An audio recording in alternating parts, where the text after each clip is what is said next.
Hey, this is Andrew with Mock to Drop, and in this video I want to discuss direct versus the indirect methods for reporting cash flows. So this is a concept that may be a little confusing to some level 1 candidates, so I want to break it down and make it a little more easier to understand. So the first thing that I want to explain is the difference between direct and indirect cash flows using a visual, and I also want to demonstrate how you can do a simple conversion from the indirect method to the direct method. All right, so keep in mind that these are both very simplified examples of the direct and indirect method, although a firm using the direct method will probably use something very similar to what you see here on the left. However, the indirect method will usually have a lot more line items. Obviously, I want to keep this simple for presentation purposes. So there are two differences between the direct and indirect method that you'll notice here. The first one is that the indirect method will always start with net income, and I'll explain a little bit why that is.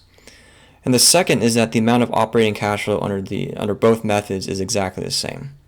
It's how they're presented that's different, as you can see from this visual. So I want to start by explaining the direct method because I think that is the most straightforward method. You can think about this as if you have your own business and that you're only reporting money that either leaves or comes into your business bank account during that time period. On the other hand, the indirect method uses a series of adjustments from net income to arrive at the cash flow from operating activities. And these adjustments include non-cash items, non-operating items, and accruals. So what exactly does all this mean? A good example of this is going to be depreciation, which is a non-cash item. So a lot of firms will make deductions for depreciation, whether this is for equipment or property, and that can be used to reduce earnings. But if you think about it, the firm doesn't actually pay any money for depreciation. Therefore, it must add it back on its cash flow statements, as you can see here. We also have accounts receivable, which is reduced from net income. And the reason for this is because this hypothetical firm accounted for this amount in revenue, but it didn't actually collect any cash yet. Another item that must be adjusted from net income is accruals. Now, if you look under the indirect method here, the firm actually paid $100 in taxes to its taxing authority.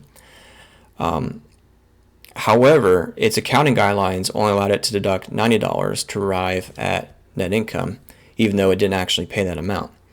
So both of these adjustments need to be accounted for when you use the indirect method.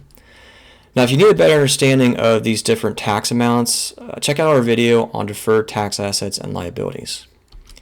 All right, so now that you have a better understanding of the differences between direct and indirect cash flows, I want to demonstrate how you can do a simple conversion from the indirect method to the direct method. But before we do that, if you are a level 1 candidate in a CFA program, I highly recommend that you check out our free mock exam on our website. You can find this in the link below the video.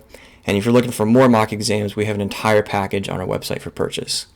Also, if you're getting value out of this video, please smash that like button and don't forget to subscribe so you can stay up to date on our latest videos. All right, so there are 3 steps to converting from the indirect to the direct method, which I presented on the right portion of this slide. Keep in mind that this is also a simplified conversion process. I've also presented the direct method example that we used earlier so you can see how we arrived at the results. Now, the first step is to present revenue and all expenses. Now, for purposes of this slide, let's assume that the only expense for this firm is cost of goods sold. There are usually other expenses such as paying salaries, operating expenses, but let's keep it simple for this slide. The second step is to remove all non-cash items from revenue and expenses. An example of that is removing accounts receivable from revenue because the firm hasn't actually received cash for those yet, or adjusting overall expenses for depreciation since the firm didn't actually spend any cash and it already reduced earnings by that amount, so it must add it back. Now, the third and final step is to convert accruals to cash flow amounts. I've demonstrated this using the actual cash for taxes paid. Now, if you want a better understanding of how accruals work, again, I highly recommend that you check out our video on deferred tax assets and liabilities. All right, I hope this gave you a better understanding of direct and indirect cash flows. And if you have any requests for what you'd like to see for future videos, please let us know in the comment section below. And thanks for watching.